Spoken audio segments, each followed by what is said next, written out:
Bonjour. Bonjour madame, bienvenue en Suisse mais de façon digitale.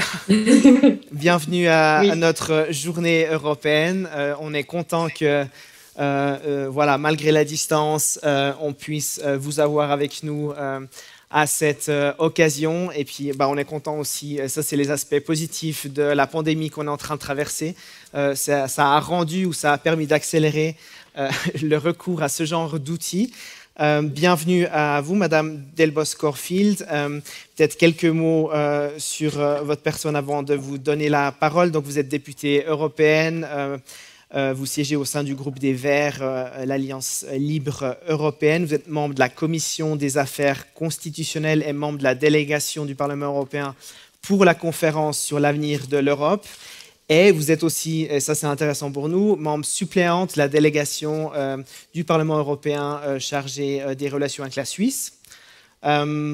Et donc, on a avec nous aujourd'hui une fine connaisseuse de cette question de la conférence. C'est le sujet qu'on souhaitait discuter avec vous. On fait l'analyse qu'en Suisse, on est en train de passer à côté de ce qui se passe dans ce contexte-là. Et je trouve que c'est important qu'on puisse aussi faire entendre, et surtout via des personnes comme vous, cette réalité européenne qui est pas très loin de chez nous. Hein. Strasbourg, c'est à quelques heures même pas, et encore plus proche de tous ceux qui habitent à Bâle, par exemple. Donc, Madame, je vous donne la parole pour, on avait convenu une vingtaine de minutes de keynote speech et ensuite une discussion, si ça vous convient. oui, merci. Merci de m'avoir invitée. Je suis désolée, j'avais aujourd'hui aussi un événement important à Lyon, mais effectivement, la technique nous permet de pouvoir gérer deux choses.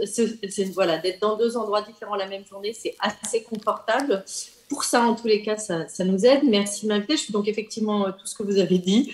Déjà, voilà, je suis ancienne conseillère municipale de Grenoble, ancienne conseillère régionale de Rhône-Alpes, membre de la direction des Verts français à une époque. Et puis, surtout, c'est probablement, enfin, c'est le mandat qui m'a le plus marqué, qui m'a donné beaucoup de passion il y a quelques temps. J'ai été pendant deux mandats successifs à la direction du parti des Verts européens, donc qui réunit tous nos partis verts dans toute l'Europe.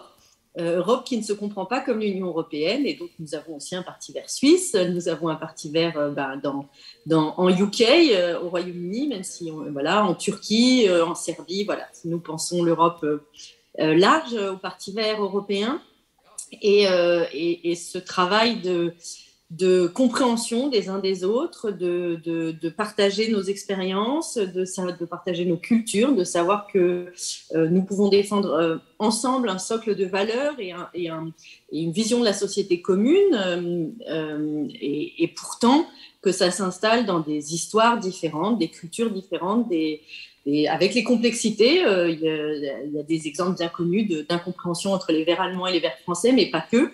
Et des systèmes différents, les systèmes sociaux des pays nordiques, et la grande précarité dans beaucoup de pays du Sud et tout, c'est tout ça que le Parti vert européen essaye de confronter de manière dans le débat et dans la bienveillance, pour qu'on essaye ensemble d'être tout le temps cohérent dans ce qu'on dit, pas simplement à l'intérieur de son pays, mais pour tous les Européens, et pour qu'on défende la même chose pour tout le monde, avec, voilà, encore une fois, en essayant de se comprendre à travers nos spécificités.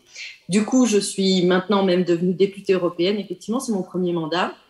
Je suis dans 3 commissions essentiellement.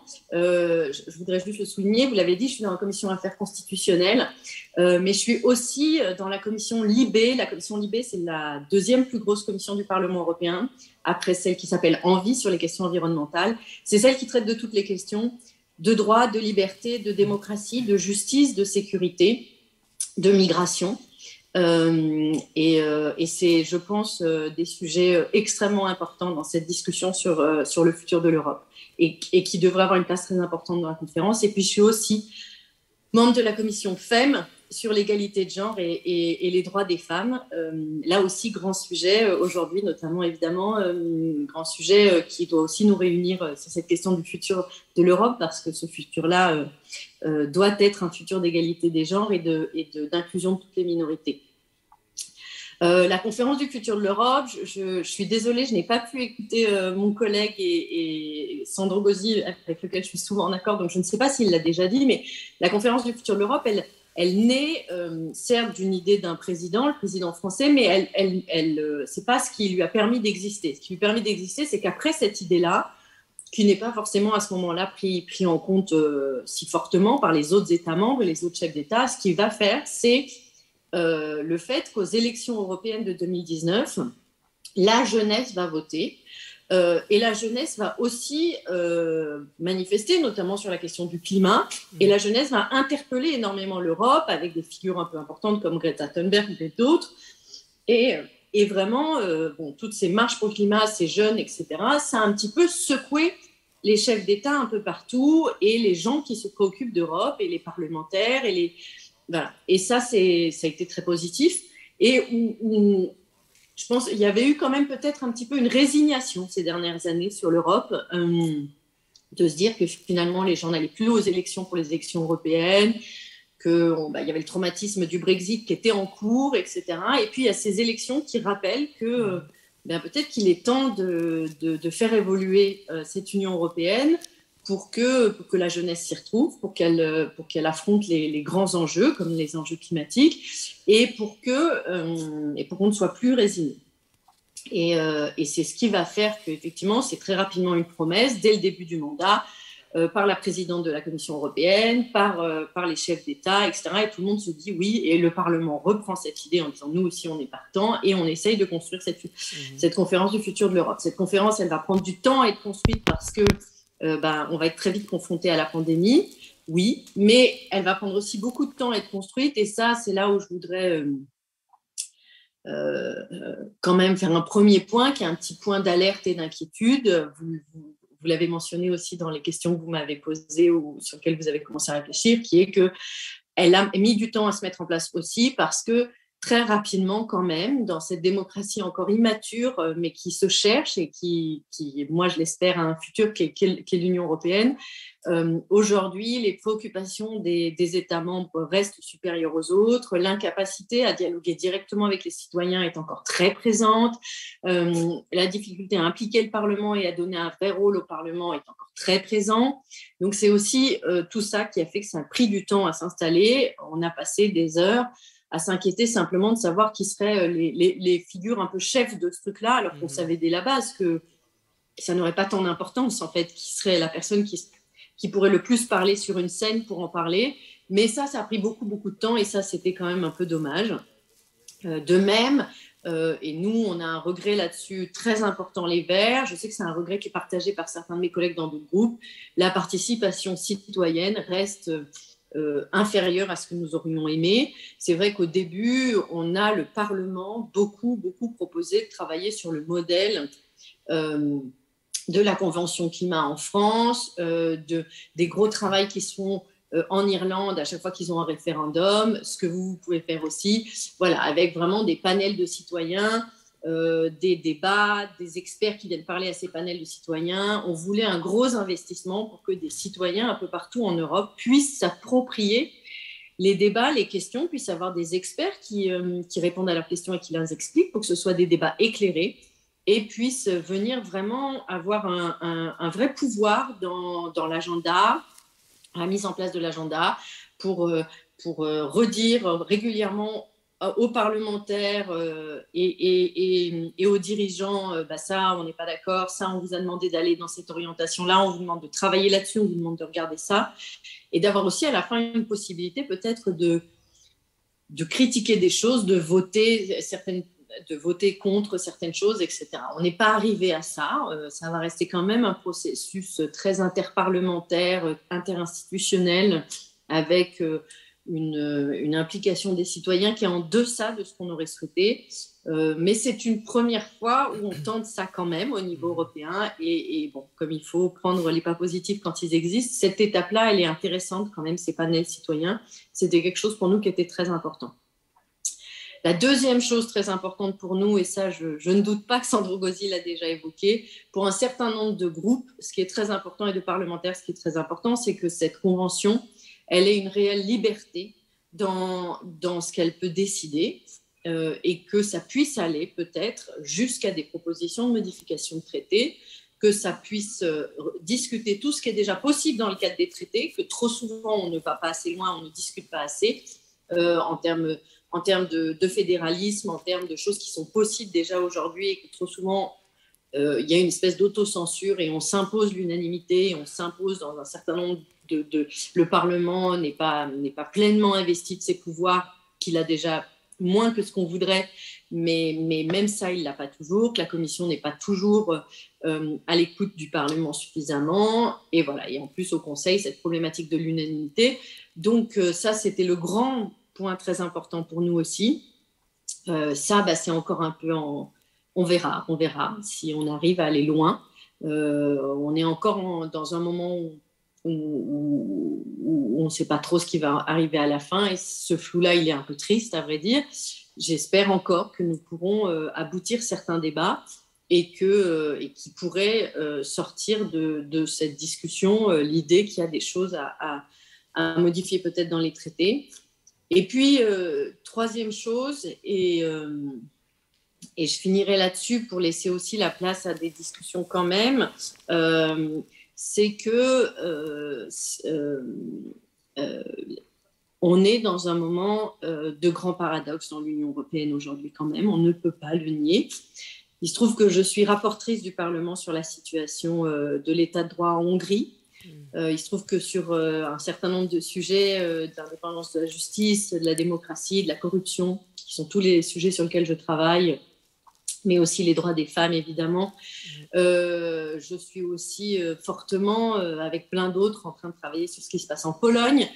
Et il y a un paradoxe là, dans ce moment où on travaille le futur de l'Europe, quand deux États membres sont en train de quitter ce destin commun dans leur pratique à travers les choix gouvernementaux, absolument pas les populations. C'est important de redire tout le temps qu'il y a un désir d'Europe en Pologne comme en Hongrie qui se confirme lors des sondages, qui se confirme à de nombreux moments.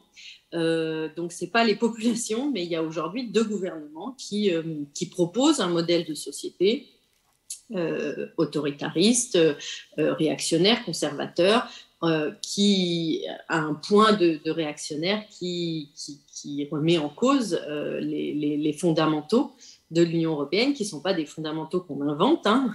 C'est vraiment des choses qui sont écrites dans les traités, écrites dans la Charte des droits fondamentaux, qui est un des textes de base de l'Union européenne, écrites dans nos traités en termes d'un certain nombre de valeurs sur l'état de droit et de règles, et de règles précises de ce qu'est l'état de droit.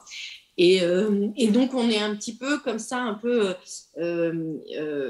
petit peu dans ce moment qui pourrait être parfois dans l'absurde, si dans la conférence du futur de l'Europe on n'aborde pas cela aussi, et on n'aborde pas l'incapacité des membres du Conseil, des États membres au Conseil pendant très longtemps, ça commence à changer, mais pendant très longtemps, des chefs d'État à réagir à cette situation qui a escaladé jusqu'à un point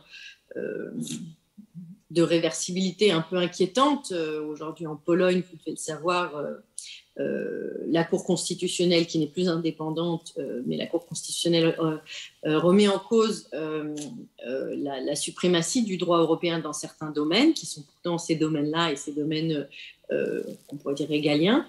Et puis en Hongrie, on a une captation du pouvoir qui ne pourra pas, après les élections d'avril, si le chef du gouvernement s'installe durablement, qui ne pourra pas aboutir à une possibilité de continuer à être présent dans l'Union européenne exactement comme ils sont. Et encore une fois, ça, c'est en dépit du choix des populations. Et donc, il faut que la conférence du futur de l'Europe, elle aborde aussi ça, ce qui est aujourd'hui, encore une fois, un des sujets qui est sur la table, mais qui n'a pas encore été abordé vraiment de manière intéressante. Pour conclure ce premier état des lieux, et après vraiment, j'espère pouvoir aller plus dans des analyses ou des détails avec vous par rapport à vos questions. Dire que évidemment les enjeux climatiques pour une verte c'est une évidence, mais voilà, les enjeux climatiques doivent aussi être au cœur de cette conférence du futur de l'Europe, parce qu'en réalité si le futur de l'Europe a deux piliers sur lesquels l'Union européenne a deux piliers sur lesquels elle peut vraiment être utile aux populations, c'est sur ces questions de climat et sur ces questions d'état de droit et de démocratie. C'est les deux piliers qui font que voilà, le reste, on pourrait peut-être revenir à des formes de souveraineté, de retour un petit peu à des souverainetés. C'est les deux sujets où on ne pourra pas affronter les questions climatiques pays par pays, et on ne peut pas avoir un avenir commun et une démocratie commune sur l'Union européenne si on revient dans des débats purement souverains nationalistes. Donc voilà, les questions climatiques sont très importantes, les questions d'égalité des genres et de droits des femmes, évidemment, où on a une régression aujourd'hui et il faut continuer à se battre pour ça. Voilà, il faut qu'on arrive à un petit peu changer les choses aussi, évidemment, économiquement, parce qu'on est encore aujourd'hui dans des déséquilibres économiques entre les différents États membres qui ne peuvent pas nous assurer entre nous une cohérence et une solidarité. Lors de la pandémie, il y a eu une capacité à la solidarité qu'on n'avait pas connue il y a quelques années en arrière lors de la crise grecque. C'est une chose positive. Il faut qu'on continue sur ce chemin-là, donc aussi en termes économiques aussi. Merci beaucoup.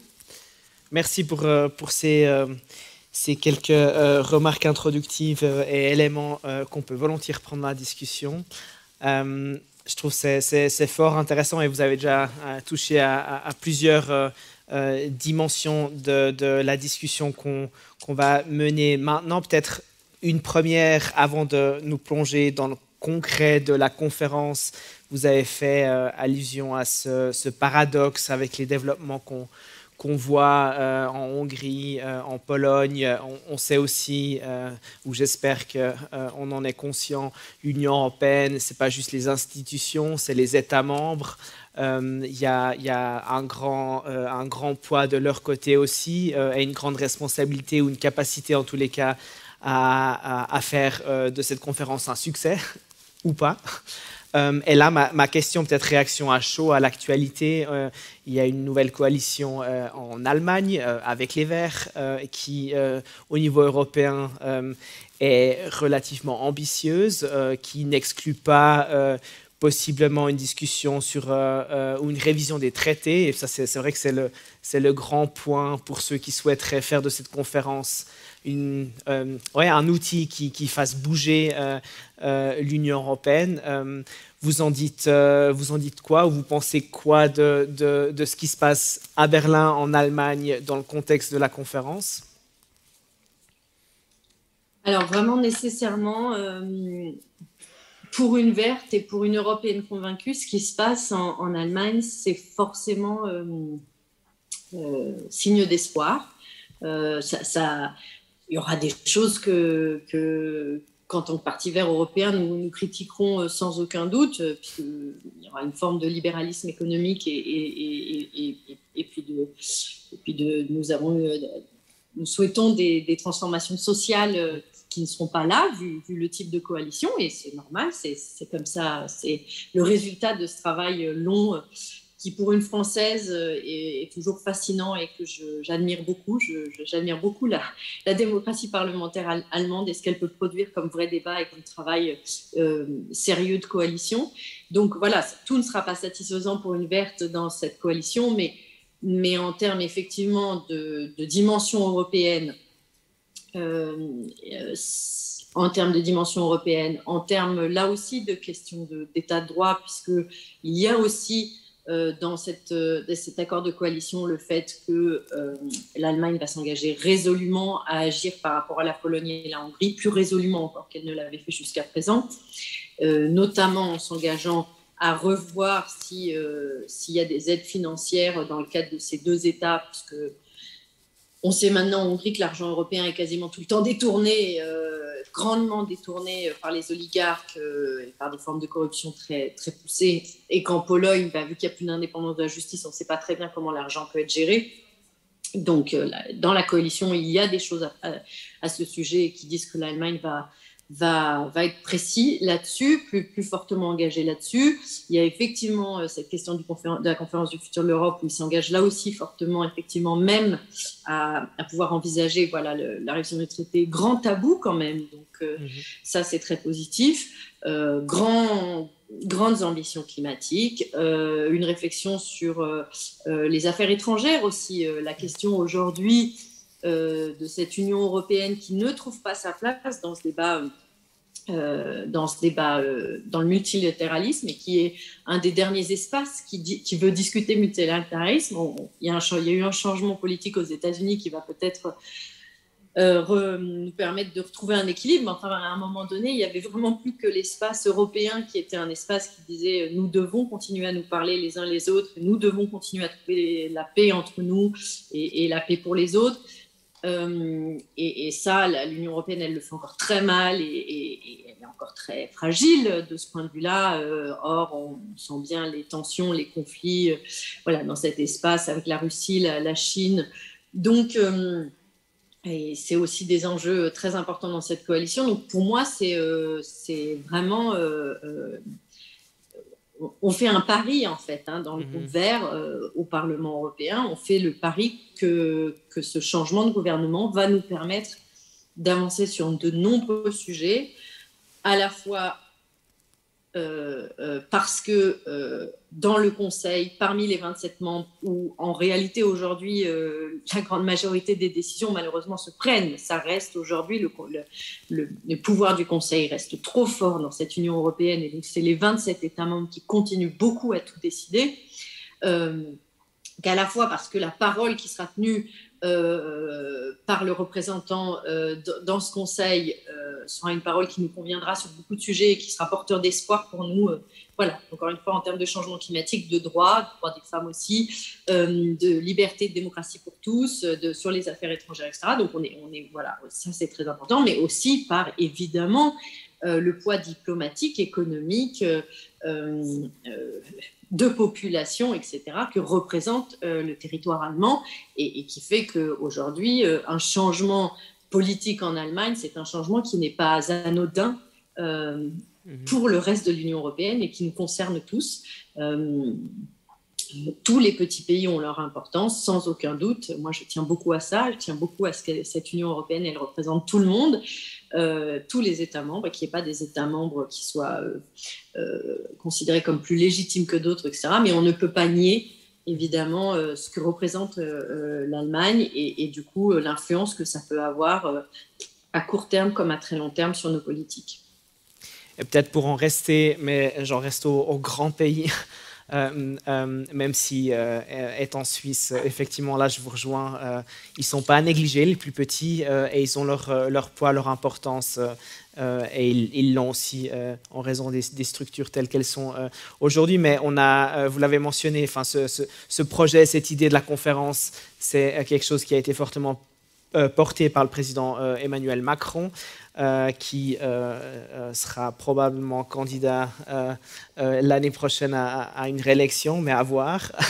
Mais en tous les cas, c'était une personnalité une personnalité nationale, mais qui a quand même repris ce discours européen dans un esprit positif. Elle l'a intégré aussi dans sa campagne. Après, on peut naturellement être critique par rapport à ça, mais laissons la chose peut-être telle qu'elle est comme ça. En Italie, Mario Draghi, donc des personnalités qui maintenant sont aux manettes avec une vision positive, donc en gardant tête naturellement l'Allemagne, mais une vision positive de l'importance du projet européen pour répondre aux défis de l'avenir. Est-ce que vous avez l'impression que, alors oui, on fait face en Pologne, en Hongrie, dans d'autres États à des énormes remises en question dangereuses des fondements de ce projet, mais est-ce qu'on a du côté des États membres aujourd'hui, ou peut-être demain, des personnalités qui nous permettraient de garder espoir pour que concrètement les choses avancent, si on aligne Allemagne, France, Italie? Oui, en théorie. En pratique, d'abord, la politique italienne est devenue très, très mouvante ces dernières années.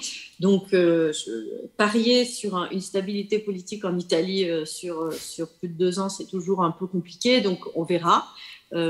C'est bien entendu, ça a été une immense bonne nouvelle quand on n'a plus eu Matteo Salvini, mais Mario Draghi en Italie. Hein.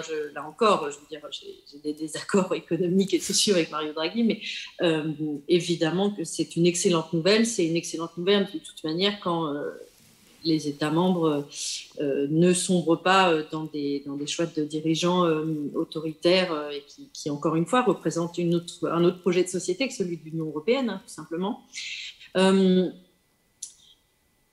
Il y a des paradoxes qu'il va falloir quand même qu'on règle. Emmanuel Macron a beaucoup fait sa campagne il y a 5 ans sur cette question de l'Europe. Il a maintenu cette parole pendant les 5 ans. Il n'est pas revenu en arrière sur ce qu'il avait dit sur l'Europe et c'est bien. C'est quelqu'un qui, en parole, pousse beaucoup là-dessus. Et Emmanuel Macron, il représente par contre un État membre, et ce n'est pas que sa faute à lui, hein, c'est un problème aujourd'hui, je pense, de la classe politique française en général, qui représente une 5e République non parlementaire, qui devient de moins en moins parlementaire, qui devient de plus en plus le pouvoir d'un seul homme, et qui du coup, aujourd'hui, la France est parfois un frein pour l'Union européenne dans une possibilité dont je vous parlais avant d'aller vers moins d'intergouvernementalisme, plus de représentation des citoyens, moins d'unanimité, etc. Emmanuel Macron n'est pas quelqu'un qui pousse pour cela. Emmanuel Macron ne considère pas tellement les parlementaires européens, pas parce que pas par mépris ou quoi que ce soit, mais parce qu'il s'inscrit dans une histoire française qui est une histoire où les parlementaires ne sont pas très importants. Il traite directement avec les chefs de gouvernement, etc. Donc ça, c'est ma première grande inquiétude. Je voudrais qu'aujourd'hui, nous ayons dans les grands pays des dirigeants qui s'interrogent sur la qualité de notre démocratie de l'Union européenne et qui se disent qu'elle est trop immature et qu'il faut qu'on passe à un autre stade. Ça, je ne crois pas encore que ce soit le cas, notamment pour Emmanuel Macron. Donc ça, c'est... Et pour la France, hein, là je parle d'Emmanuel Macron en tant que président de cette 5e République française qui ne fonctionne pas, qui dysfonctionne depuis très longtemps maintenant et que nous ne remettons pas en question. Nous ne sommes même pas capables de penser la proportionnelle. Ça avait été promis encore une fois pour ce mandat et ça n'existera pas. Donc vraiment en termes démocratiques, là je pense qu'il y a des enjeux. La France aujourd'hui ne peut pas incarner une histoire intéressante pour la démocratie européenne parce que sa propre démocratie est en dysfonctionnement. Et la deuxième chose, c'est que Emmanuel Macron incarne quand même quelque chose aussi qui est compliqué pour moi et pour beaucoup d'Européens, que l'Allemagne a pu incarner et que j'espère avec la nouvelle coalition justement des équilibres vont être trouvés, c'est quand même c'est quand même de sacrifier, là encore, parfois des discussions de droit, des discussions de liberté pour l'économie, les ventes d'armes. Il y a aujourd'hui, la France a été un allié assez exceptionnel toutes ces dernières années, avec plein d'autres, hein, les pays nordiques, les Pays-Bas, etc., sur la question de l'état de droit. Aujourd'hui, pour pouvoir faire vendre son nucléaire et son gaz, on s'inquiète un petit peu de est-ce qu'ils vont tenir cette ligne. C'est tout le problème de ce conseil qui fonctionne par coalition intergouvernementale quand les uns et les autres ont un intérêt commun et qui font qu'ils lâchent tout d'un coup. Voilà. Il y a aussi, par rapport à la question de l'accession et au rapport aux autres, Macron se dirige a priori vers une relation avec les pays des Balkans qui n'est pas une bonne relation parce qu'il y a des intérêts économiques qui font qu'il serait prêt à dialoguer avec le gouvernement de Serbie et le gouvernement d'Albanie qui sont aujourd'hui des gouvernements autoritaires, pas proches de l'autoritarisme, autoritaire, alors qu'ils négligent la Macédoine du Nord et la Bosnie où on a fait des gros progrès, où ça devient intéressant. Donc voilà, je veux dire, la France, il faut aussi que ce soit un pays, et c'est trop souvent un pays encore, qui sacrifie beaucoup de choses pour les questions économiques. Ça serait un problème dans le débat de l'Union européenne. Et encore une fois, c'est pas qu'une histoire de personne du tout, c'est aussi une histoire de l'état économique de la France, de sa manière depuis des années de gérer diplomatiquement les choses, etc. etc. Vous avez mentionné la conférence sur l'avenir de l'Europe, c'est un projet interinstitutionnel et donc vous, membres du Parlement, vous avez un rôle à y jouer. Peut-être pour nous ici qui connaissons un petit peu moins les fonctionnements de cette conférence, vous en tant que membre de cette délégation du Parlement européen, ça représente quoi concrètement la participation à cette conférence? Vous avez des groupes de travail au sein de la délégation, vous venez avec des propositions, il y a des discussions.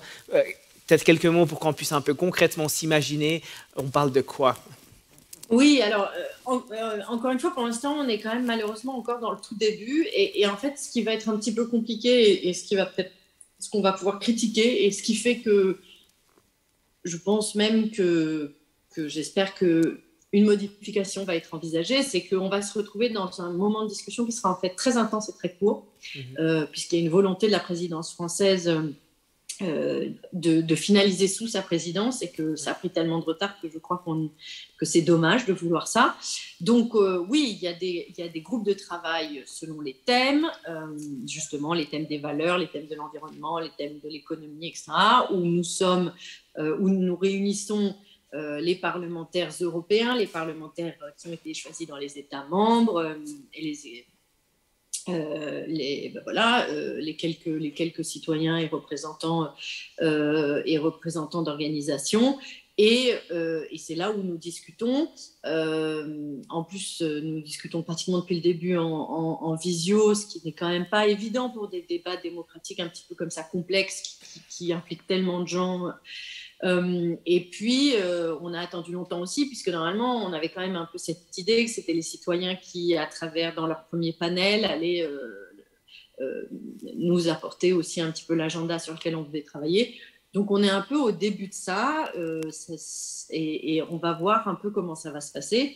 Moi, l'agenda me paraît aujourd'hui trop court et trop réduit. Donc, j'espère que, en fait, très rapidement, tout le monde va se mettre à l'évidence qu'on ne peut pas finaliser sous la présidence française, même si c'est pour l'instant vraiment l'espoir, et que voilà, parce que sinon, j'ai peur que sortent de ces discussions en si peu de temps des choses un peu encore trop générales et qu'on n'ait pas, puis qu'on n'ait pas réglé peut-être certains conflits et pour arriver à un choix de chaque groupe de travail sur tel ou tel sujet. Mais concrètement, oui, c'est comme ça que ça se passe et on a fait les premières et on va continuer. Donc, si je vous comprends bien, peut-être une question technique, au niveau du calendrier, les choses ne sont pas encore fixées pour les prochaines étapes. Enfin, on avait effectivement cru comprendre que sous la présidence française du Conseil de l'UE, premier semestre 2022, on souhaitait terminer cet exercice. Au-delà de ça, les choses restent encore ouvertes, ou est-ce qu'il y a un calendrier qui, en tant que tel, existe aujourd'hui? En théorie, pour l'instant, on est censé finir au premier semestre 2022. Voilà. Mais en théorie, on devait commencer en 2020, on a commencé en 2021. Donc, je pense que oui, les choses sont encore ouvertes. Et je crois que c'est quelque chose que vous connaissez dans d'autres domaines et un peu partout. C'est que de toute manière, la pandémie nous oblige régulièrement à revoir un certain nombre de nos agendas. Là, on a une résurgence de la pandémie. Nous, par exemple, parlementaires, on avait recommencé à se retrouver à Strasbourg et même on devait revoter en salle. On est reparti chacun dans nos bureaux voter et puis on ne sait pas si bientôt on va peut-être même pas aller à Strasbourg. Donc, je crois que tout ça, ça implique qu'on ne peut pas être sûr de l'agenda. Il y a pour l'instant encore l'ambition de la présidence française d'aboutir sous sa présidence. Il y a une part de feu. Peut-être pour revenir à ces groupes de travail, donc si je comprends bien, dans ces groupes de travail, il y a des représentants du Parlement européen, il y a des citoyennes, citoyens, est-ce qu'on m'entend? Oui, ou parce que Oui, ça y est. Ok. Il y a eu un petit moment, mais là, c'est... Il y a des représentants, enfin des citoyennes, citoyens européens, il y a des représentants, représentantes d'organisations de la société civile, notamment justement le mouvement européen, l'Union des fédéralistes européens.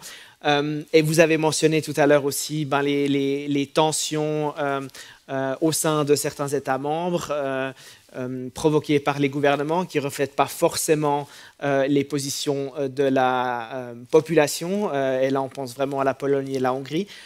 C'est des choses qui se reflètent dans ces discussions ou comment est-ce que, quand vous parlez, alors je ne sais pas dans quel groupe de travail vous êtes, mais probablement dans ce... voilà. Sur mes questions d'état de droit. Exactement. Et de valeur. Donc oui. Là-bas, est-ce que dans ces groupes-là, est-ce que est-ce qu'on ressent, est-ce qu'on observe ces nuances entre justement gouvernement, population, société civile? Est-ce qu'il y a un réel espace pour un dialogue qui a pu être créé? Alors, oui. Oui et non. Oui, il y a vraiment des prises de parole fortes et impressionnantes. Il y a eu, c'était même pas là en groupe de travail, c'était à la première plénière. Il y a eu, je crois que c'était une élue polonaise assez jeune et un jeune citoyen polonais qui ont eu des prises de parole très importantes. Donc, elle, au nom des élus locaux et lui au nom des citoyens. Voilà, c'était, je crois que c'était fort pour tout le monde d'entendre ça. Qu'on redit leur désir d'Europe, qu'on redit les difficultés qu'ils rencontraient dans leur État et qu'aujourd'hui ça ne pouvait pas fonctionner avec les règles de l'Union européenne et qu'on redit leur implication. Et oui, on n'a pas abordé, je l'avais dit au tout début, la conférence du futur de l'Europe, elle s'est faite aussi parce qu'il y a eu ce vote de la jeunesse important au moment des élections européennes qu'on croyait avoir perdu et qui a beaucoup plu, qui a rassuré beaucoup de gens en se disant, bon, quand même, la jeunesse s'intéresse à l'Europe et y croit encore. Et là, dans les citoyens, on le voit aussi, il y a une implication forte de la jeunesse, donc ça, c'est extrêmement positif.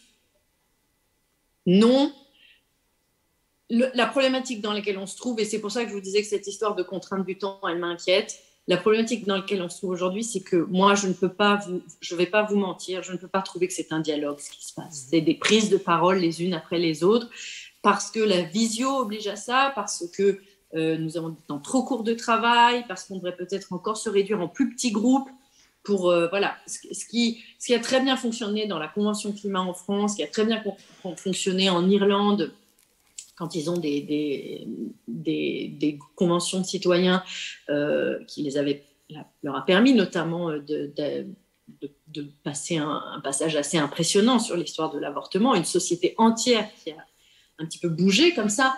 Je crois que ça a été assez fascinant ce qui s'est passé à ce moment-là, mais c'est aussi parce que réellement, ils se sont mis en petits groupes et ils ont débattu longuement et il y a eu de l'écoute les uns pour les autres et c'était des vrais dialogues. Ce qui est aujourd'hui quand même dans cette machine qu'est cette conférence de futur de l'Europe et qui, à ce titre-là, pourra peut-être s'avérer décevant à la fin, mais je ne veux pas tout de suite être pessimiste, donc je continue à dire il faut qu'on essaye, c'est qu'aujourd'hui, c'est quand même un espace où les uns après les autres font leurs déclarations. J'ai du mal à appeler ça véritablement un dialogue. Je suis sûre que ces prises de parole, elles font entendre des choses et elles peuvent nous faire réagir. Mais je ne suis pas sûre qu'elles nous permettent d'aboutir suffisamment à des consensus, à des propositions, à des choses qui nous feraient vraiment bouger les choses. Alors, simplement pour signaler aux personnes qui sont dans la salle, s'il y a des questions, levez la main et puis on les prend volontiers, on les intègre volontiers à la discussion. Une question, vous mentionniez... la démocratie européenne immature, il faudrait passer à un stade nouveau. Cet exercice-là, malgré toutes ses imperfections, dans quelle mesure ou avec quel élément on pourrait faire avancer cette démocratie européenne si on devait en retirer déjà peut-être aujourd'hui un certain nombre de conclusions, ou comment est-ce que vous pouvez le voir comme étant justement un outil nous permettant à sa hauteur, peut-être toute relative, d'avancer? Je crois vraiment qu'il y a une nécessité à faire un pas supérieur et que ça peut le faire juste par par l'usage, par la prise de conscience actuelle qu'il y a eu ces dernières années. Il y a un pas supplémentaire à faire pleinement usage des outils que nous avons déjà. Et il y a une importance à modifier certains outils. Je l'ai dit et redit, l'unanimité est un problème, et 2-3 autres. Mais en réalité, il y a aussi des outils qui ne sont pas utilisés pleinement parce que pendant encore très longtemps, en réalité, les gens qui font vivre cette Union européenne, qui sont les parlementaires, qui sont les commissaires, qui sont aussi les chefs d'État, ils n'y ont pas cru suffisamment dans leur pratique de cet outil démocratique. Un outil, en fait, il faut l'utiliser pour qu'il fonctionne. Et du coup, on n'a pas utilisé pleinement. Le Parlement a des droits qui ne sont pas pleinement satisfaits du tout. On a une vraie possibilité de codécision sur le budget qui n'est pas réelle. La Commission, c'est un exemple que je donne souvent, et vraiment, si j'insiste, c'est parce que c'est compliqué d'avoir 2 États qui sont concrètement en train de devenir des États autoritaristes dans l'Union européenne, qui racontent une toute autre histoire. Ça me paraît évident que c'est compliqué. Et en fait, depuis des années, il y a un certain nombre d'outils que la Commission n'a pas utilisés, qui s'appellent les procédures d'infraction, et qu'elle utilise sur d'autres sujets, qu'elle utilise pleinement. Elle l'utilise sur des questions environnementales.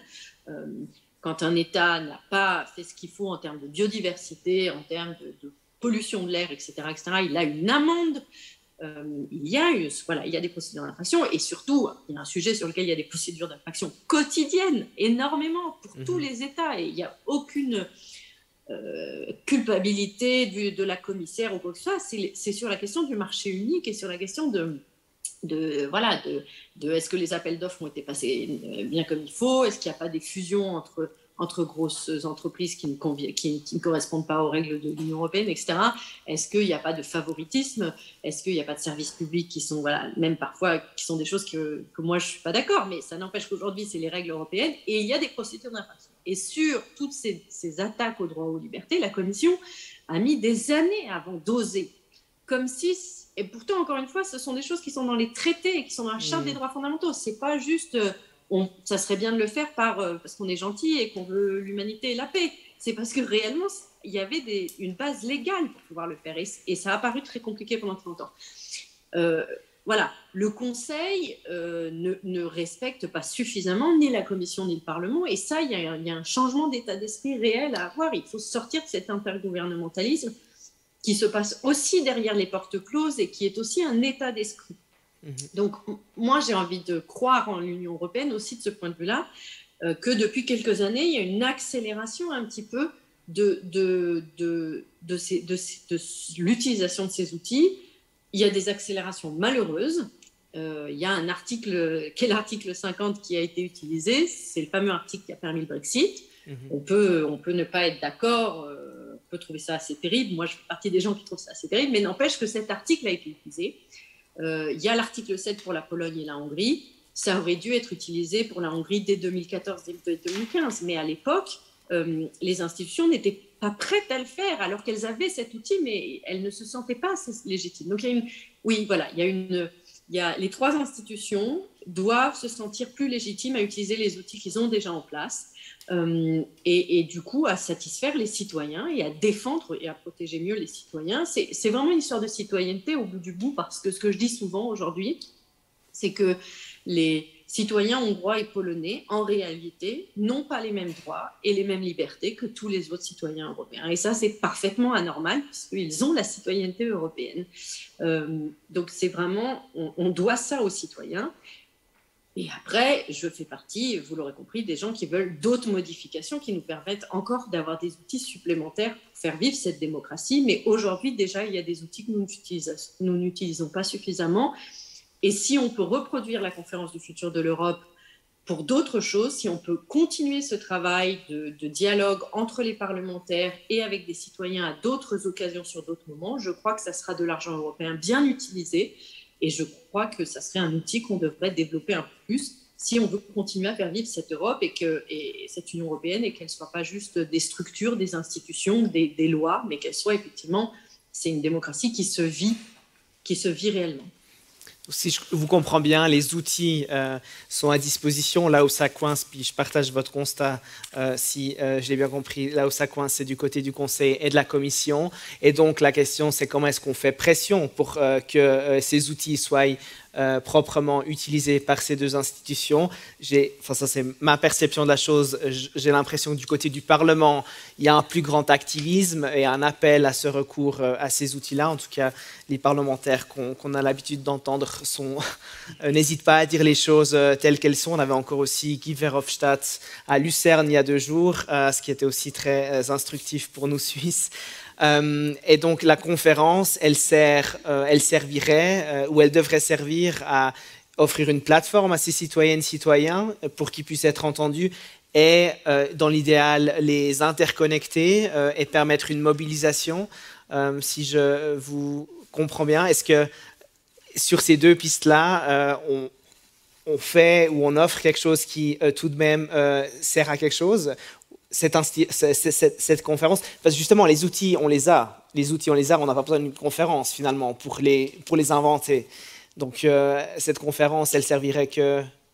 Oui. Alors déjà, je vais quand même mettre une nuance à votre premier constat. Effectivement, vous rencontrez les plus fédéralistes d'entre nous, ce qui est normal vu votre projet.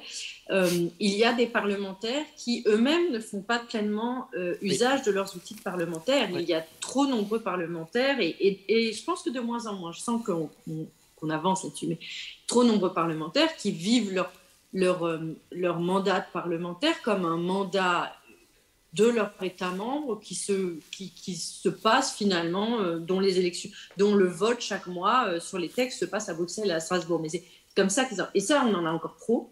Je ne parle pas là du tout de ceux qui sont eurosceptiques ou de ceux qui combattent même cette Union européenne, c'est un fait lire, mais qui disent, nous, notre projet, ça serait de sortir de cette Union européenne, ou en tous les cas d'avoir une Union européenne qui est une union de souveraineté, etc. Je parle même de ceux qui sont censés être dans le camp de ceux qui croient en l'Europe, mais qui ne font pas pleinement usage. Depuis le début de mon mandat, et quand je dis ça, je ne m'envoie pas des fleurs, on est plusieurs à faire ça, mais depuis le début de mon mandat, j'ai régulièrement des choix, des rencontres, des actions qui paraissent un peu créatives à certains de mes collègues et qui paraissent un peu parfois étonnantes. Voilà, et je travaille beaucoup avec les représentations parlementaires et je considère mon rôle de rapporteuse du Parlement, par exemple, sur la Hongrie, comme un rôle qui me donne la légitimité d'aller voir les représentations permanentes de tous les États à Bruxelles et de dialoguer avec elles de ce qu'elles peuvent faire au Conseil sur ces questions de Hongrie et de Pologne. La première fois, ça a paru un petit peu exotique. Voilà. Et ça, Guy Verhofstadt et d'autres, ce sont des gens qui osent utiliser les outils pleinement, mais en fait, nous ne sommes encore pas suffisamment nombreux, je voudrais quand même le dire. Par ailleurs, nous sommes très peu nombreux à comprendre. Ça, c'est un choc pour moi incroyable encore aujourd'hui. Je veux dire, je suis arrivée en connaissant déjà beaucoup parce que j'avais été, je vous ai dit, à la direction du Parti vert européen, mais en 2 ans, ça me paraissait évident qu'il fallait que j'arrive à comprendre comment ça fonctionnait, tout ça, et les traités, et ce qui se disait, et ce qu'on avait le droit, et ce qui était nos droits. Beaucoup de mes collègues parlementaires ne seraient pas vraiment capables de vous expliquer comment ça fonctionne l'Union européenne. Et ça, c'est un vrai problème parce qu'ils se vivent comme des parlementaires de leurs États encore. C'est pour ça que nous bataillons tellement, vous devez le savoir, nous bataillons tellement les fédéralistes et dans plusieurs groupes pour les listes transnationales pour qu'on commence aussi à avoir des parlementaires qui soient, dès le départ de leur mandat, considérés comme des parlementaires de l'Union européenne et pas des parlementaires de leur État membre. Donc déjà, je fais cette petite nuance. Après, oui, la plateforme... la conférence du futur de l'Europe, elle peut être une plateforme pour la parole des citoyens. Elle ne l'est pas suffisamment. On voit bien que le site internet et tout ce qui est proposé aux citoyens pour qu'ils participent, ça ne fonctionne pas dans les nombres nécessaires. Il y a de la participation, mais on n'est pas du tout dans les nombres qu'il faudrait. Donc, moi, j'ai envie de dire que ça ne me surprend pas. Et il faut se donner le temps parfois dans les choses. Il faut aussi accepter que les choses, elles prennent du temps. On ne peut pas demander à n'importe quel citoyen de l'Union européenne aujourd'hui qui ne s'est jamais vraiment intéressé à ça de venir soudainement sur le site parce qu'il y a une conférence du futur de l'Europe dont il a à peine entendu parler par les médias par ailleurs. Donc, je pense que c'est quelque chose qu'il faut qu'on reproduise. Il ne faut pas qu'on s'arrête là parce qu'il va falloir continuer à interroger régulièrement. Il y a les initiatives citoyennes européennes qui ne sont pas utilisées. Là encore, un outil qu'on n'utilise pas du tout. La Commission, aujourd'hui, elle a un mépris pour ces initiatives citoyennes qu'elle n'a même pas le droit d'avoir, normalement. Les textes ne lui permettent même pas. Voilà. La participation des citoyens, la conférence du futur de l'Europe, je vois un peu aussi ça. Je vous ai dit, j'espère que ça va se prolonger déjà. Et je vois aussi un peu ça comme quelque chose qu'on a tenté, mais comme dans tous nos États, nous tentons régulièrement des choses pour retrouver le lien avec les citoyens. Et il y a des choses qui fonctionnent et des choses qui ne fonctionnent pas, mais quand ça fonctionne, on le reproduit. Et j'espère un peu que ces méthodes de travail que la conférence du futur de l'Europe aura initiées, on puisse aussi les remettre en place à d'autres occasions. Voilà. Absolument. Est-ce qu'il y a des questions dans la salle? Oui, j'en vois une. Peut-être votre nom, prénom, et puis votre question. Le micro reste dans la main de la collègue. Voilà. Stéphane Anderegen, à Vers-Valaison. Là où l'écart entre les idéaux et la réalité me semble le plus grand, c'est dans le domaine de la politique migratoire et de la politique d'asile. À quel niveau, ou bien avec quelle coalition, avec quels outils, il y a des espoirs de changer quelque chose dans ce domaine de l'Europe forteresse? Bonne question. Là, on touche au sujet migratoire, volontiers. Excellente question où je serai certainement la plus... c'est peut-être sur ce sujet-là où mon optimisme sera le moins grand. Et je suis un petit peu démunie en ce moment, comme beaucoup de mes collègues. Je ne comprends pas que ça ne devienne pas... Vous pouvez être plus ou moins humaniste, vous pouvez vraiment considérer que c'est dangereux d'accueillir les migrants, vous n'avez pas la place, pas l'économie, etc. C'est des choses que j'ai du mal à comprendre, mais voilà, je fais de la politique depuis suffisamment longtemps pour savoir qu'il y a des gens qui pensent ça. Mais par contre, ce que je n'arrive pas à comprendre, c'est que les chefs de gouvernement ne réalisent pas que c'est aujourd'hui l'enjeu qui peut briser l'Union européenne. Quand un dictateur, Loukachenko, peut utiliser comme arme des êtres humains qui ont froid dans une forêt, enfin on tient à l'absurde, quand ça c'est une arme, quand tout d'un coup c'est panique à bord à tous les niveaux, on fait des pandémies, il y a la guerre en Afghanistan, voilà, bon, ça nous préoccupe, c'est compliqué, etc. Mais ce qui les a fait tous se réunir en urgence, et puis là tout d'un coup tout le monde était là et tout, c'est des migrants dans une forêt utilisés par un dictateur. Et partout, ce que j'ai vu, décrit et ce que j'ai entendu, ça a été le mot arme. Ces êtres humains étaient devenus une arme. Ce dictateur, c'est donc qu'il a trouvé que c'était plus intéressant finalement d'envoyer des migrants que d'envoyer des vraies armes, des guerriers à cette frontière. C'était plus intéressant que de faire une guerre économique. C'était plus intéressant que toutes les autres formes. C'était ça qui était le plus grand danger. Ça dit l'incompétence crasse que nous avons collectivement sur ce sujet. Et ça dit que, oui, en fait, la question migratoire, elle dépasse est-ce qu'on veut accueillir ou pas, c'est que si on continue à éviter de la résoudre, eh bien, ça peut être un élément extrêmement perturbateur pour l'Union européenne et ça sera bien fait pour nous. J'espère, là aussi, que la coalition en Allemagne peut être un facteur de changement sur cette question-là. J'espère que nous allons être de plus en plus nombreux au Parlement à rappeler ces évidences-là. J'espère aussi que arriver à se battre contre ce qui se passe en Pologne et en Hongrie, c'est aussi très important. Le premier grand ennemi de l'intérieur que Orban a créé, un ennemi invisible, ça a été les migrants.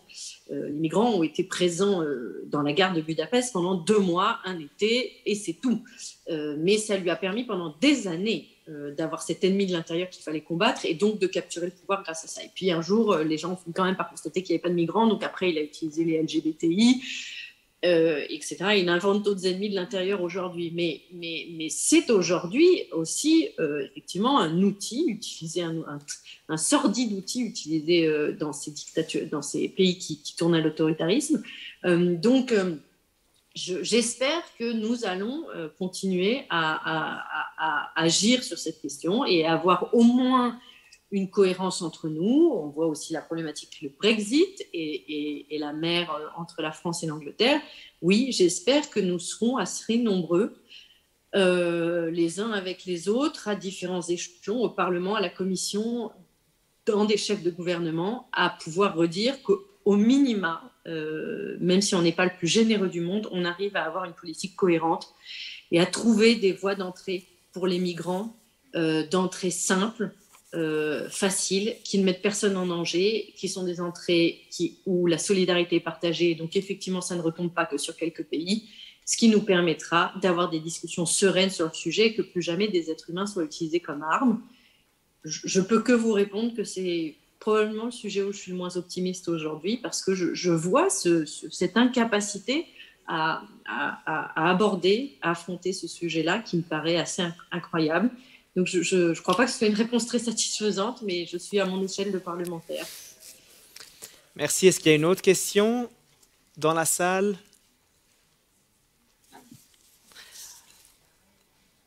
Est-ce que, enfin, cette thématique migratoire, elle fait probablement aussi le sujet il y a un groupe de travail, à mon avis, ou bien c'est au sein de la conférence? C'est inclus dans l'État de droit, etc. Non, c'est pas. Et en plus, par ailleurs, c'est quelque chose que beaucoup de gens aimeraient éviter d'aborder. Donc, ça reste aussi là aussi un tabou. Donc, c'est pas absent totalement.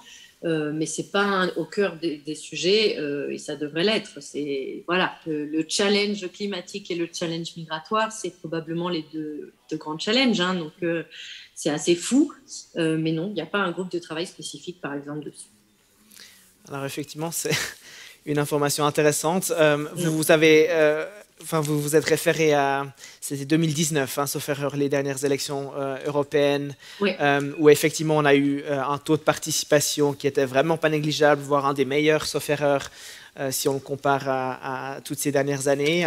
Une implication aussi des jeunes. Dans le cadre de la conférence, les jeunes que vous entendez, ou peut-être que vous avez eu l'occasion de côtoyer, vous les ressentez comment? Est-ce qu'il y a toujours est-ce qu'il y a la frustration ou bien une volonté réelle aussi de saisir l'occasion de cette conférence pour se faire entendre, ou est-ce qu'on est désespéré parce qu'au sein de ces grandes institutions, ils sont relégués dans un coin, ou comment vous les voyez? Alors je crois que la jeunesse est probablement la partie de la population où on a les plus grandes différences. Vous savez qu'il y a des pays qui hésitent à abaisser l'âge de vote simplement parce qu'aujourd'hui, la proportion de jeunesse dans les pays de l'Est notamment, qui est très très radicalisée à l'extrême droite, est très très importante.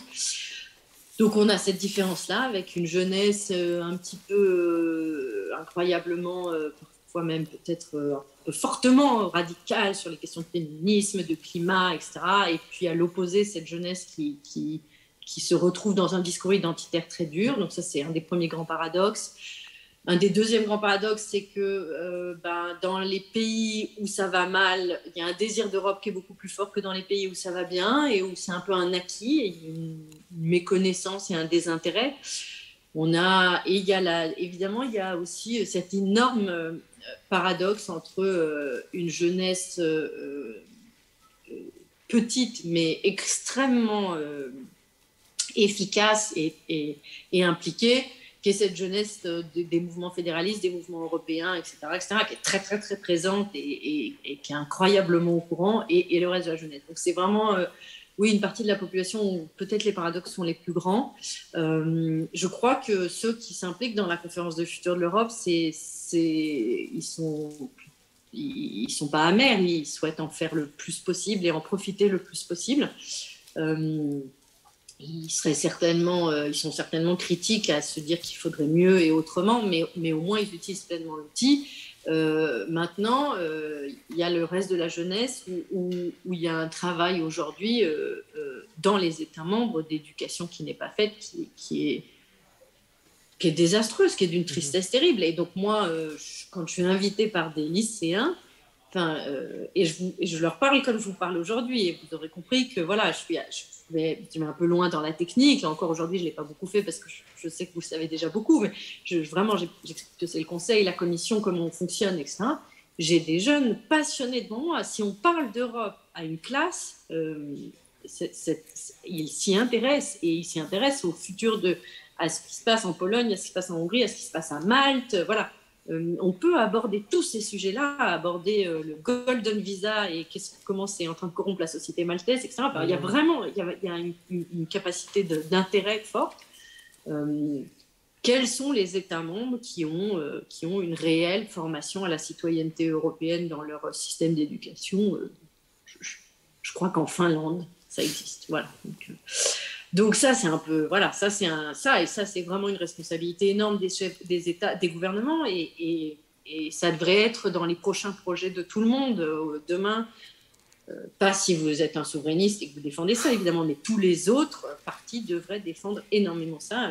On a un grand besoin de faire connaître et d'aimer la citoyenneté européenne, qui est déjà quelque chose qui est souvent vécu positivement, même par les identitaires, à vrai dire, parce que simplement, le fait de pouvoir voyager, la jeunesse dans l'Union européenne, aujourd'hui, elle ne sait pas ce que c'est que d'avoir besoin d'avoir fait un visa pour aller dans un autre pays. Elle ne sait pas tout ça. Et ça, elle le connaît quand même. Ça, c'est quelque chose qu'elle reconnaît. D'ailleurs, je pense que ça fait un peu bizarre à des jeunes Britanniques aujourd'hui. Donc, il y a vraiment un potentiel à intéresser la jeunesse. Et je suis toujours très admirative du travail fait par la jeunesse fédéraliste ou la jeunesse embarquée dans les mouvements européens de manière générale. Mais c'est une toute petite partie de la population. Vous avez peut-être déjà répondu en partie à la question que j'allais vous poser. On a un public ici et probablement en ligne aussi pro-européen, où je pars du principe que c'est des gens en tout cas qui sont intéressés par la thématique et intéressés aussi à ce qui est du mouvement. Et du mouvement, généralement, c'est plutôt pour aller vers l'avant. À des gens comme ceux qui sont présents ici ou qui sont connectés avec nous, qui souhaiteraient s'engager pour le projet européen, faire avancer cette cause-là, pardon pour le micro. Alors, vous avez mentionné l'éducation, le besoin d'information. Vous leur dites quoi à ces gens-là qui savent pas maintenant quoi faire, mais qui voudraient faire quelque chose concrètement dans leur entourage, là où ils sont au niveau local, les pistes qui pour vous sont les plus importantes, si on devait en choisir quelques-unes pour gentiment conclure? C'est une question difficile. Je crois, j'allais dire, beaucoup nous inviter, nos emplois du temps sont pas extensibles, donc c'est pas une très bonne idée, mais je crois faire beaucoup connaître ce que font, et en plus, bon, il y a le choix, voilà, il y a le choix selon les convictions politiques, ce que font les parlementaires européens extrêmement investis. Il y a une vision négative du parlementaire européen que je ne comprends pas. Il y a une qualité de travail, une grosse partie des parlementaires européens qui est assez incroyable. On a des emplois du temps absolument fous et on a un travail énorme et ça couvre plusieurs groupes et plusieurs pays. Oui, il y a cette image du parlementaire européen qui vient signer, qui part. Je vais vous le dire très franchement, c'est les partis d'extrême droite notamment, mais voilà. Donc je pense qu'on a aujourd'hui un monde politique européen conscient, très impliqué, très intéressant, qui n'est presque jamais entendu dans les pays, dans les États membres. On ne fait parler que les parlementaires nationaux. Voilà, donc ça, c'est quelque chose, je ne sais pas trop comment faire, mais ça, voilà, faire connaître le travail des parlementaires européens que vous pouvez trouver sur les réseaux sociaux et ailleurs. Ça me paraît être intéressant. Il y a les maisons de l'Europe qu'il faudrait certainement plus investir. J'ai pas là d'autres idées. Il faudrait que je m'y penche un peu plus. Mais je crois que pour terminer, c'est ce qu'il fallait. Puis nous, ça nous a fait vraiment grand plaisir de vous accueillir, même de façon digitale, ici à Berne en tant que voisine. Grenoble, c'est finalement pas si loin. Et puis ça nous donne aussi l'occasion ici en Suisse d'avoir un nouveau visage à mettre sur le Parlement européen. C'est vrai qu'on a l'habitude d'en voir quelques-uns de vos confrères, consoeurs, mais pas beaucoup. Et puis, je trouve que c'est aussi important pour nous de voir cette diversité et surtout aussi de voir qui s'engage, que ce soit justement dans les pays voisins, dans cette institution qui est importante et dans cette conférence. Un grand merci d'avoir pris le temps un samedi de partager avec nous un petit peu votre vécu dans ce contexte-là. Et j'espère qu'on aura l'occasion de vous accueillir une fois chez nous en vrai, comme on dit, pour poursuivre la discussion. Et à ce stade, un tout grand merci pour votre engagement et pour votre intervention. Alors, je propose qu'on puisse l'applaudir. Merci beaucoup, madame. Merci.